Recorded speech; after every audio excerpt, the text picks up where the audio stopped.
maybe quite yo. I do my charm on no raconte time.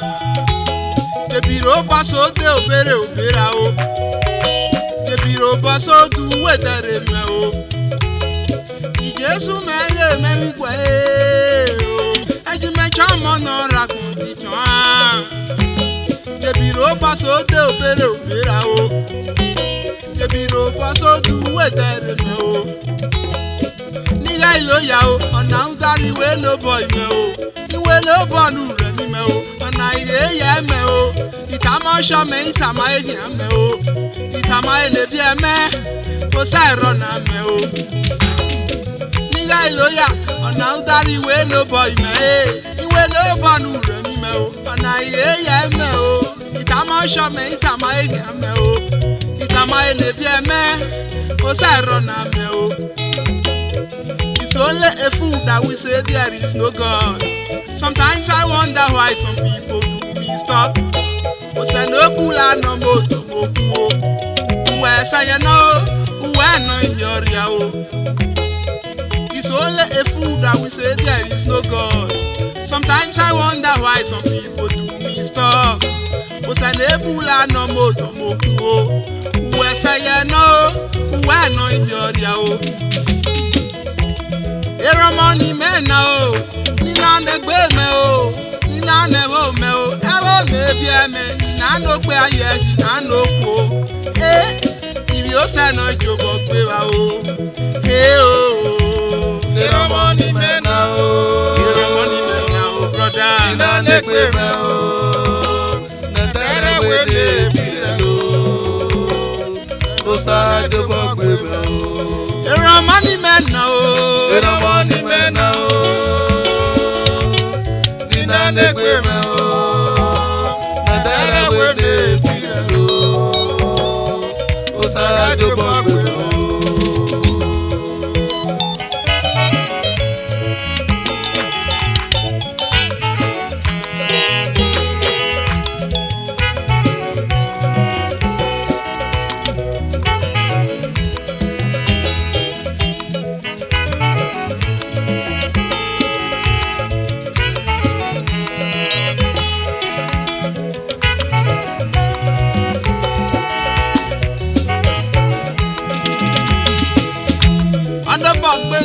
Imu welolo, ay, ono bo pele, imo emi o, ware atemo ata o, ade ho we ota o, o se ga ijobo pe me o. Ono bo pele, imu welolo ono bo pele, imo emi o, ware atemo ata o, ade ho we ota o, o se ga ijobo pe me o. O se kike ka lo me o. Mi dolu wa gbon o leyin la mi aji me o se ni menga o aji te ti gbe me bi ran mo ji o ti Jesu me ye me bi gbe o se kike ka lo me mi dolu wa gbon o leyin la mi aji me o se ni menga o aji te ti gbe me bi ran mo ji o ti Jesu me ye me bi gbe o idere keke idere galo idemu dia kama enebo nangi bayade o iyagi bayade o e bayole na re lu me o olo ma lo egbe a o udo mi le bi eme o uwe san le bi eme o iwa egero mama me o iba won aba mu mo ba fi okun o Money man now, Nina negbe me o, Nana we nebie o, Osa jobo kwe me o. Money man now, Money man now, brother. Nina negbe me o, Nana we nebie o, Osa jobo kwe me o.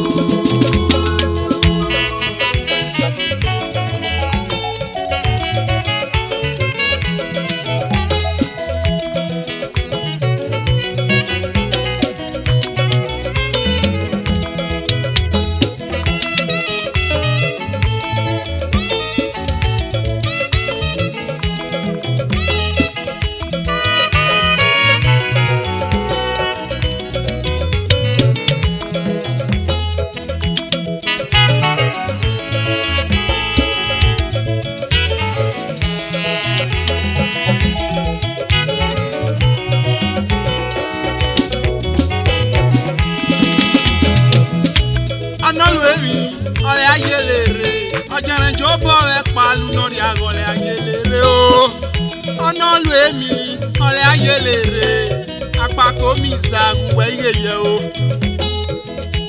Apako misae, onyu domio, kakabo resele, yo. Apako misa, iya resele boria o. You will never run dry, ye wulu na me o. Honorable speaker o. Double G for to laugh o. Weye, you never look down on anyone.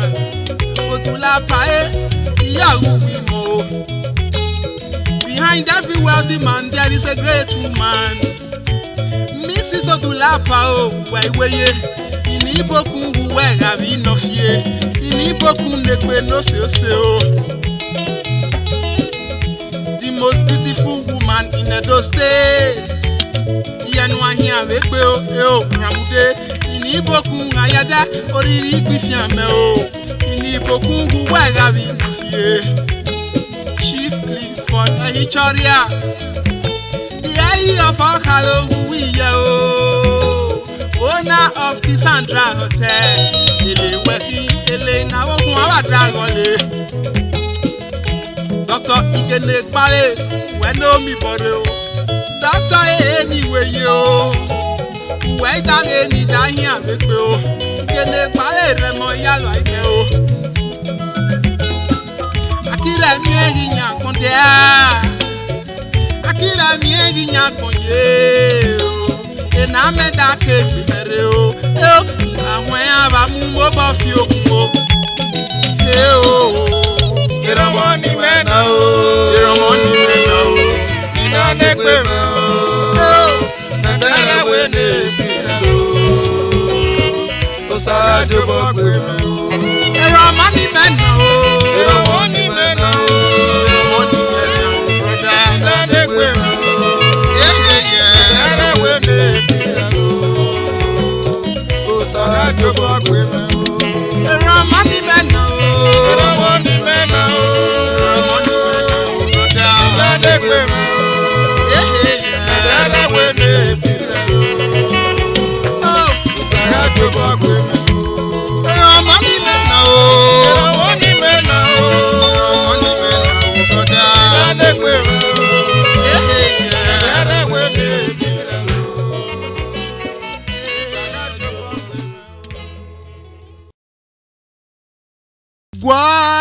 jobo kwe me o Gwa Aregbe gwagome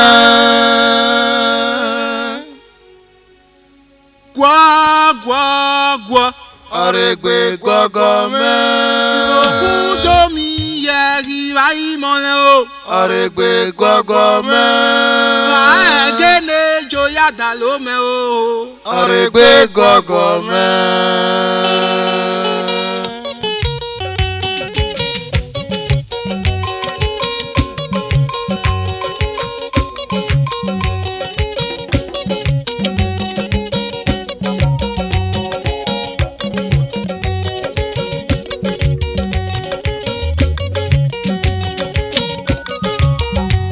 Anekwe mu o Anekwe mu yan nolo o Anekwe mu o Anekwe mu yan nolo o Ori amudia nori are ware O akigbo mu jaime o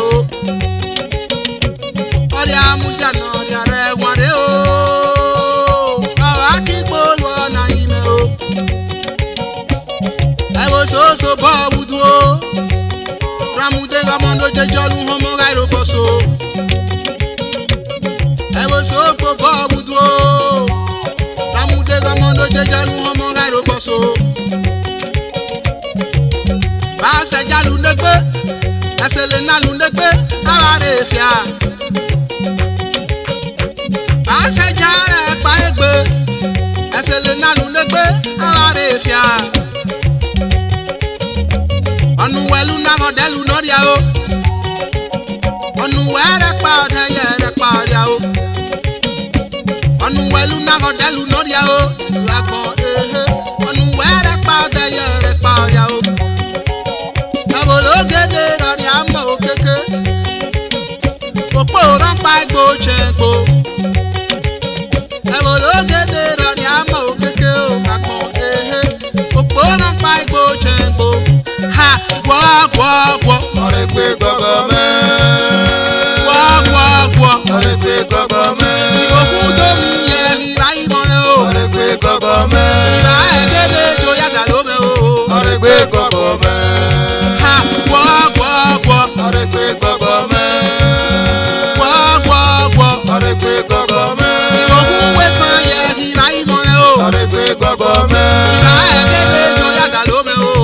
Aregbe Kokome.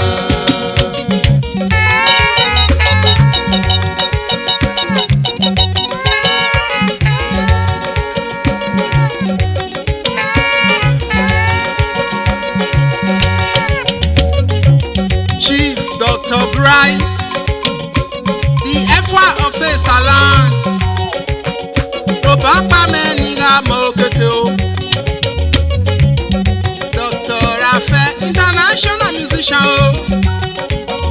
Robapa Meniga Mokeko. Egbegberia, Biegberia, Ele Akomien. Honorable Peter Wene Egbegberia. Honorable Henshaw Wene Egbegberia. Honorable Felicia Adene Egbegberia.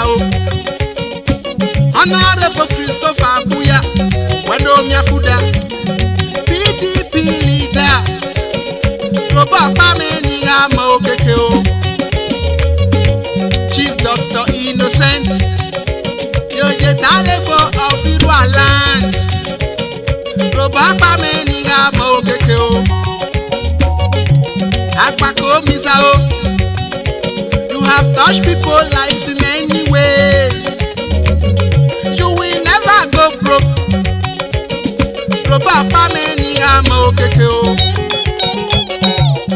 Who do me youth? Generi Rebolo Generi Wao. Robapa Meniga Mokekeo. Iniboku Ayade. Oriri Bifiameo. Azo Ebonoko. Oriri Bifiameo. Agageni Ratangole. Ekpe Mumeo. No kwao. Dr. White Waige yao. Kwa. Aregbe Kokome. Kwa. Aregbe Kokome. Esa yegi waimone o. Aregbe Kokome. Iwa egele yo yata lome o. Aregbe Kokome. Kwa. Aregbe Kokome. Kwa. Aregbe Kokome. Iwoge sa yegi waimone o. Aregbe Kokome. Ma egele yo yata lome o. Aregbe Kokome.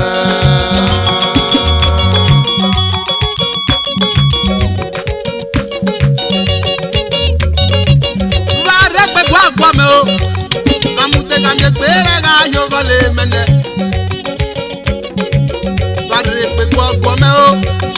Amute gamye kwere ga yo vale mene. Esan central ne bia mege me ba me memo ebunu o. Ime igwe unu no ha me pe me o. Engineer Okwanwo Stanley. Akaifo brother Nigeria lo pe me o. Akahome o bosun ofenenya. Brother Nigeria lo pe me o. Igo dalo. Afuda youth president. Brother Nigeria lo pe me o.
balẹ̀ no mọ̀ lé o.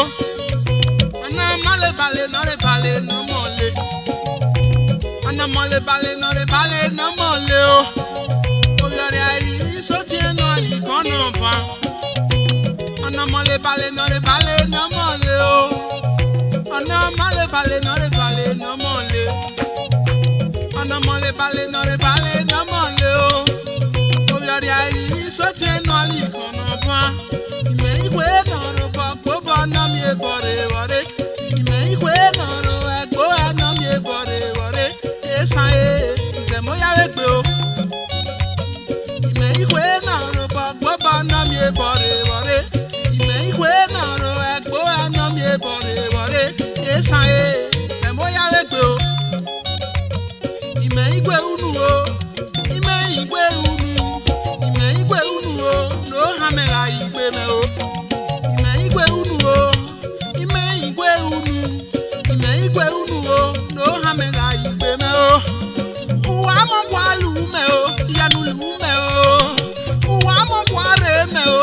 Yanu rè mẹ́ o. Uwa mọ̀ bọ̀ alù mẹ́ o. Yanu lù mẹ́ o. Wọ́n yà wò wò. Ẹ̀ yọ lè rọ̀nà yòyò mẹ́ o. Oye!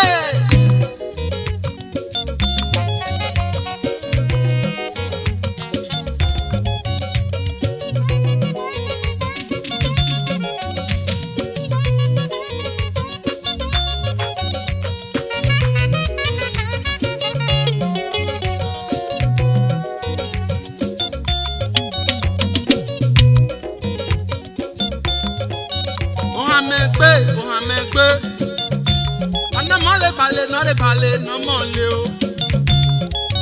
Ohamegbe,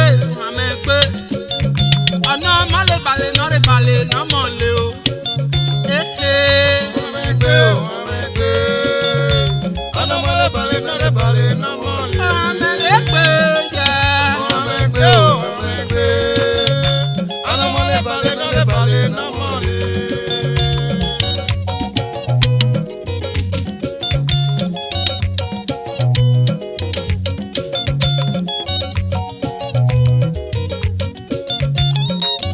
Ebolo ìmẹ̀ mọ́lẹ́rìá o. Ọ̀nà àṣálẹ̀ gbèrè mú mẹ́ o. Ebolo ìmẹ̀ mọ́lẹ́rìá o. Ọ̀nà àṣálẹ̀ gbèrè mú mẹ́ o. Udomi youth based in Benin. Chairman o Amos Friday. Ìwà débi rẹ̀ yúgé ìsọjú Udomi youth. Ọ̀nà mọ́lẹ̀ balẹ̀ no mọ̀ lé o. Heavy Alipe, a Nigerian army, made the last project and guide you. Mr. Kevin, Baba Ohamegbe o. Ọ̀nà mọ́lẹ̀ balẹ̀ no mọ̀ lé. Mike Ijerede, beautiful man, that's why they call you stainless. Ìrànlẹ́ náà wà lákọ̀ọ́lé wẹ́kí o. Wẹ́ mẹ́rẹ̀ẹ́dẹ́ ló bọ́re. Pius Igene alias Susawan. I have carefully found out about you and I see that you are a man of no nonsense. Susawan, Baba Ohamegbe o. Ọ̀nà mọ́lẹ̀ balẹ̀ no mọ̀ lé. Udomi youth, based in Lagos, chairman no clean for the ere. Ìwà débi rẹ̀ yúgé ìsọjú Udomi youth. Ọ̀nà mọ́lẹ̀ balẹ̀ no mọ̀ lé o. Honourable Dr. Andrew Amoibude senior lecturer o. Rẹ̀mọ̀ ìyàlọ́ àìmẹ́ o. Chief Bob Inagbe-Nohu, the Esagba of Esaland. Brother wá ìmọ̀lẹ̀ o. Frank Inagbe-Nohu based in Lagos, a police officer o. Brother wá ìmọ̀lẹ̀ o. Èkú yìí wọlé o. Sí bàbá ìwé mẹ́ o. Àwọn òdèrè mẹ́rẹ̀ náà. Èkú yìí wọlé sí bàbá ìwé mẹ́ o. Mẹ́yìn wà lé mẹ́rẹ̀ náà o. Ìrẹ́rọ̀ yé mẹ́dúrẹ́lẹ́rẹ́ o. Ọmọ ẹ ló ló tọ́ àgùkù rẹ̀ o.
amenuwe, Bambiala no go dey oh.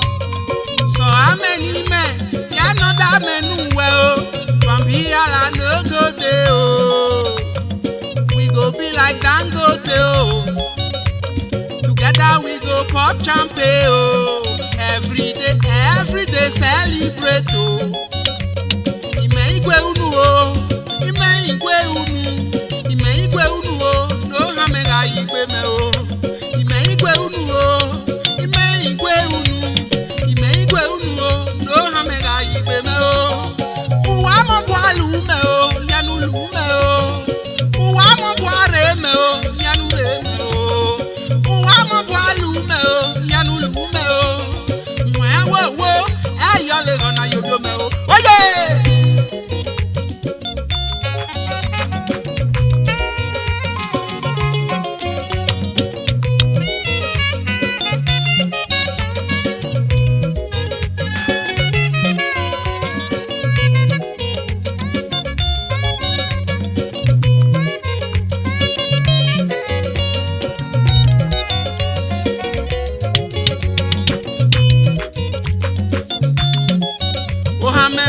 Ohamegbe ọ̀nà mọ́lẹ̀balẹ̀ nọ́rẹ̀balẹ̀ nọ́mọ̀lẹ̀ Ohamegbe ọ̀nà mọ́lẹ̀balẹ̀ nọ́rẹ̀balẹ̀ nọ́mọ̀lẹ̀ o Ohamegbe ọ̀nà mọ́lẹ̀balẹ̀ nọ́rẹ̀balẹ̀ nọ́mọ̀lẹ̀ Ohamegbe yẹ ọ̀nà mọ́lẹ̀balẹ̀ nọ́rẹ̀balẹ̀ nọ́mọ̀lẹ̀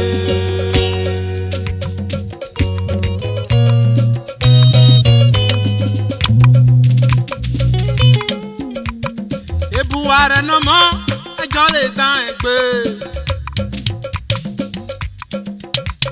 Ebuware no mo ẹjọ́ lè tán ẹgbẹ́. Ebuware no mo ẹjọ́ lè tán ẹgbẹ́ o. Ebuware no mo ẹjọ́ lè tán ẹgbẹ́.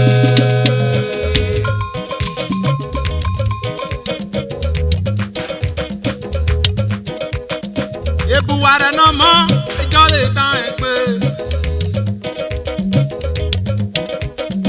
Ebuware no mo ẹjọ́ lè tán ẹgbẹ́.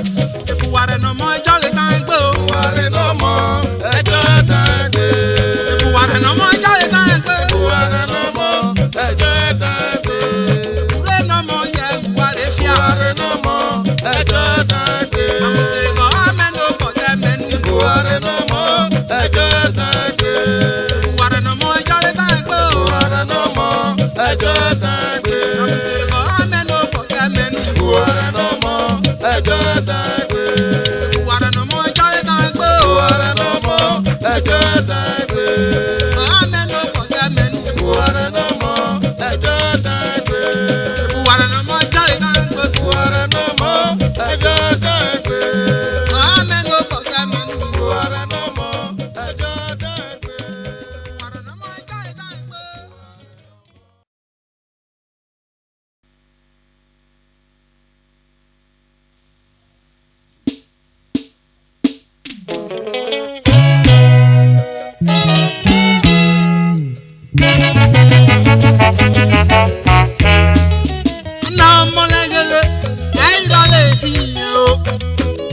Hurry up, brother, ain't no time.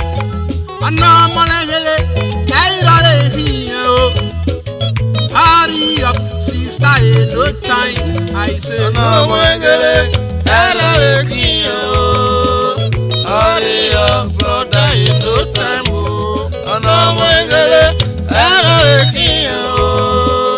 Hurry up, sister, in no time.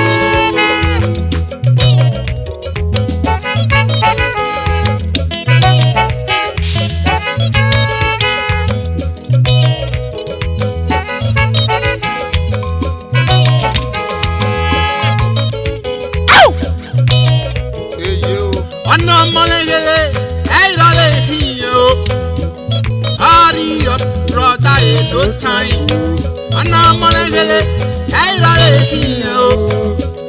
Hurry up, sister, ain't no time. I said, hurry up, brother, ain't no time.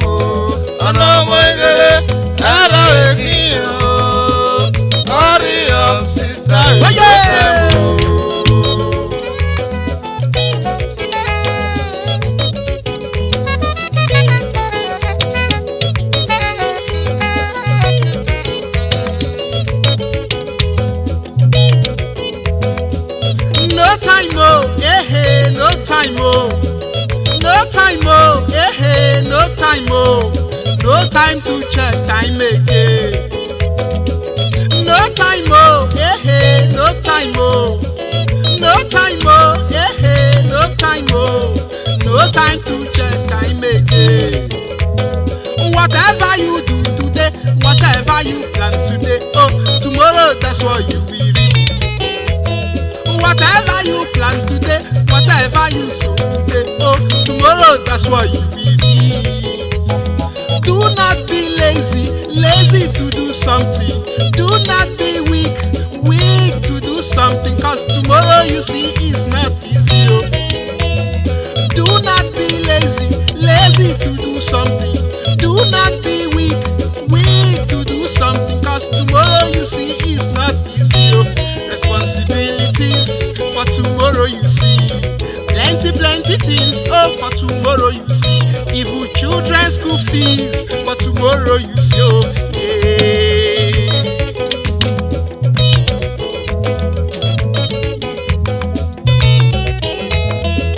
Tomorrow belongs to people who prepare for today. Oh, oh yeah.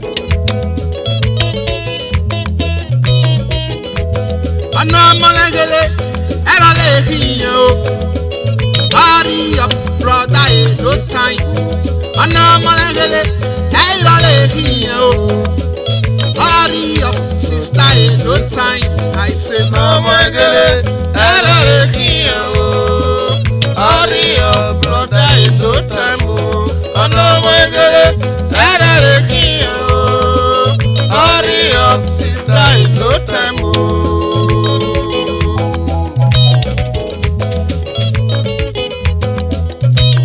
Man suppose hustle, man suppose work, oh.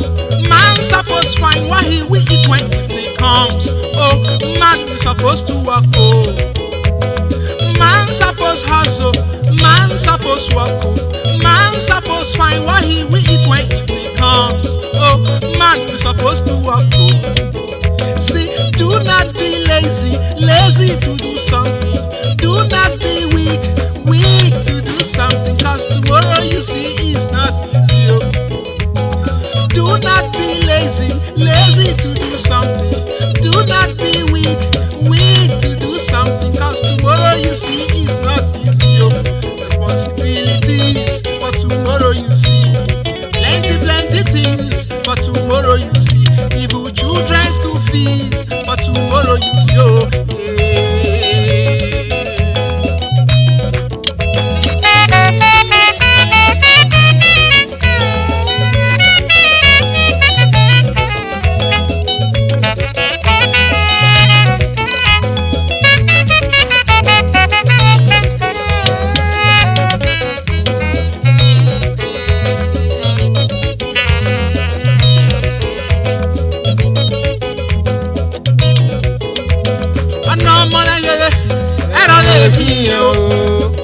hurry up, brother, no time.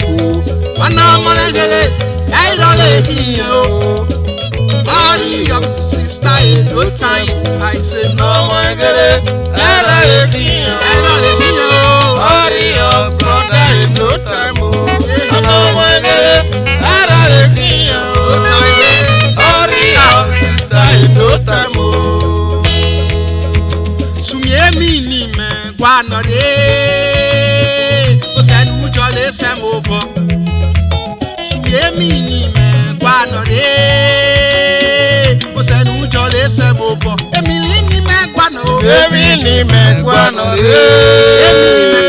osenu jole semobo. Emili ni me gwano, Emili me gwano, osenu jole semobo. Emili ni me gwano, Emili me gwano, osenu jole semobo. Uncle Jebie, Emili me gwano, osenu jole semobo. Akro, Emili me gwano, osenu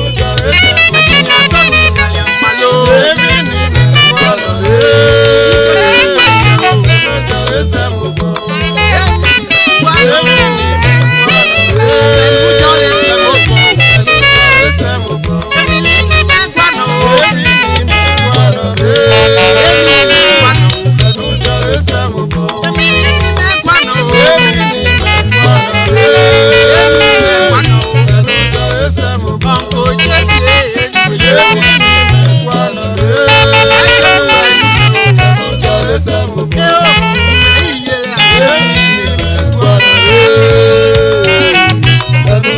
sembo.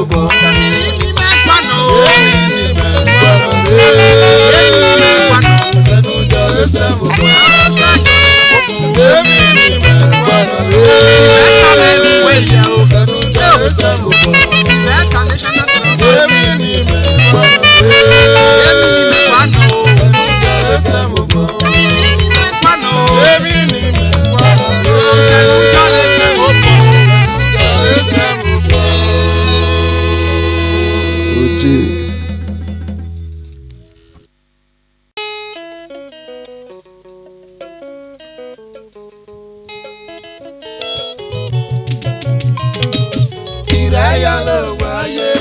Ìrẹ́yọ̀ lè wò yẹn náà, ẹ mọ́ ní Prince Happy Boy. Ìrẹ́yọ̀ lè bòjẹ́ o, ìrẹ́yọ̀ lè wò ayé. Ìrẹ́yọ̀ lè wò yẹn náà, ẹ mọ́ ní Prince Happy Boy. Ìrẹ́yọ̀ lè bòjẹ́ o, ìjọ lè jẹjẹjẹ. Ọmọ yẹn mi mú ko, ọmọ yẹn sábọ̀ mẹ́mẹ́, ọmọ yẹn sábọ̀ ló jẹ́ mímí gbégbé. Ìjọ lè jẹjẹjẹ. Ọmọ yẹn mi mú ko, ọmọ yẹn sábọ̀ mẹ́mẹ́, ọmọ yẹn sábọ̀ ló jẹ́ mímí gbégbé.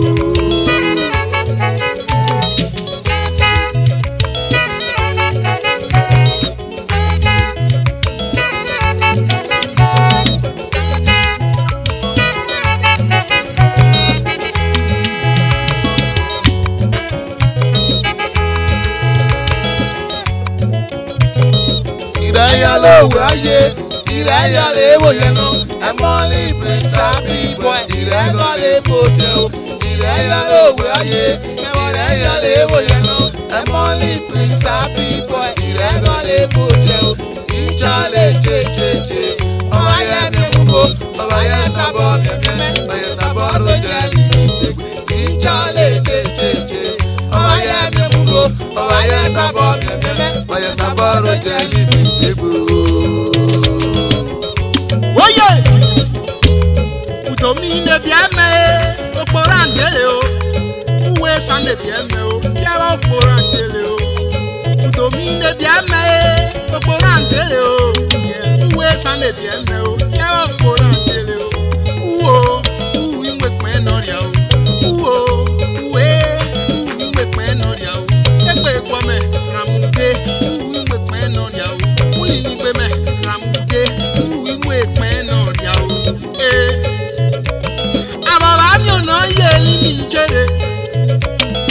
Ìrẹ́yọ̀ náà dájú happy me o. Àwọ̀wá mi ò náà yé mi jèrè. Ìrẹ́yọ̀ náà dájú happy me o. Ramude nẹ̀ni ìtàgé fíẹ́ o. Ramude nẹ̀nà lẹ̀gé fíẹ́ o. Ó bẹ́ẹ̀ni ta ìyẹnu mọ̀ sí èpè o.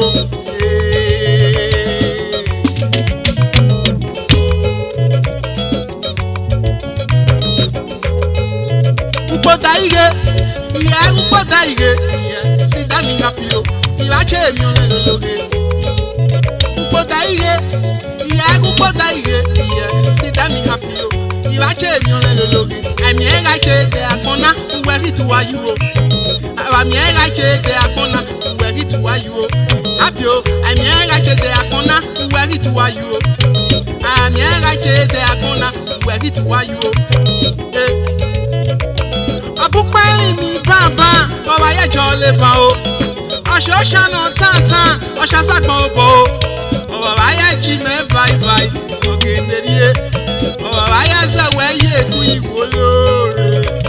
Abúpẹ́lì mi bàbá, ọba yẹjọ lè bá o. Ọ̀ṣọ́ ṣàna tàntàn, ọ̀ṣà sàgbọ̀n òbò o. Ọba yẹ jí mẹ́ báibái, ògè nèríye. Ọba yẹ sẹ̀wẹ́ yé èkú ìwò lóore.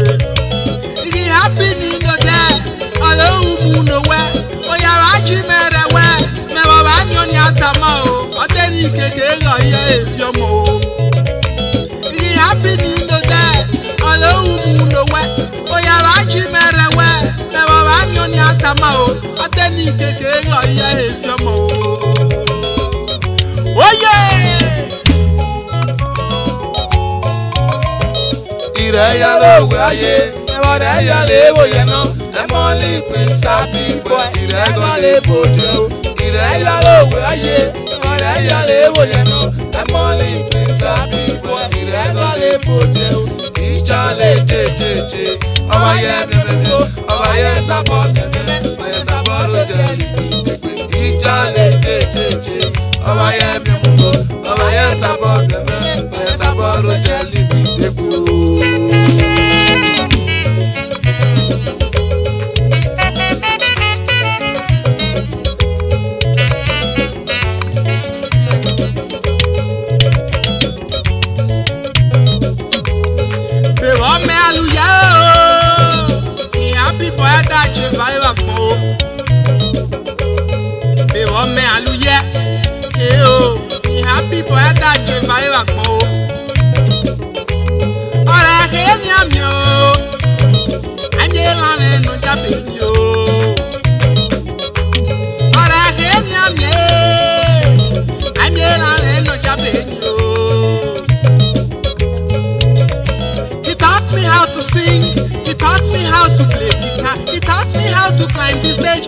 Happy boy, he make a novice a professional.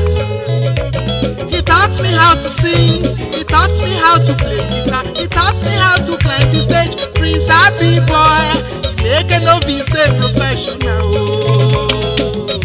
Oh yeah!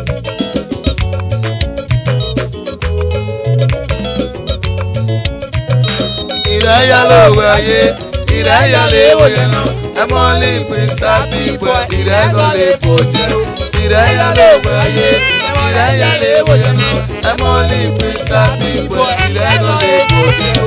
Ìjọ́lẹ̀ jẹjẹjẹ, ọba yẹ mímú o, ọba yẹ sábọ̀ mẹ́mẹ́, ọba yẹ sábọ̀ lóde ìgbì.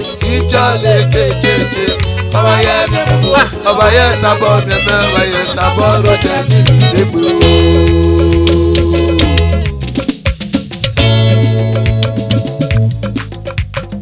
Happy boy no be carry. Happy boy no be carry. No be carry. No be carry. Happy boy no be carry. No be carry. Happy boy no be carry. No be carry. Happy boy no sweet lori. Happy boy no be carry. No be carry. Happy boy no sweet lori. No sweet lori. Happy boy no be carry. Yo. No be carry. Happy boy no sweet lori. No sweet lori. Happy boy no be carry. No be carry. Happy boy no sweet lori. No sweet lori. Happy boy no be carry. No be carry. No be carry. No be carry. Happy boy no be carry. No be carry. Suge nọkwa, ejadari kan ako. Ṣadọ suge nọkwa, ejadari bie ako. Happy boy nọkwa.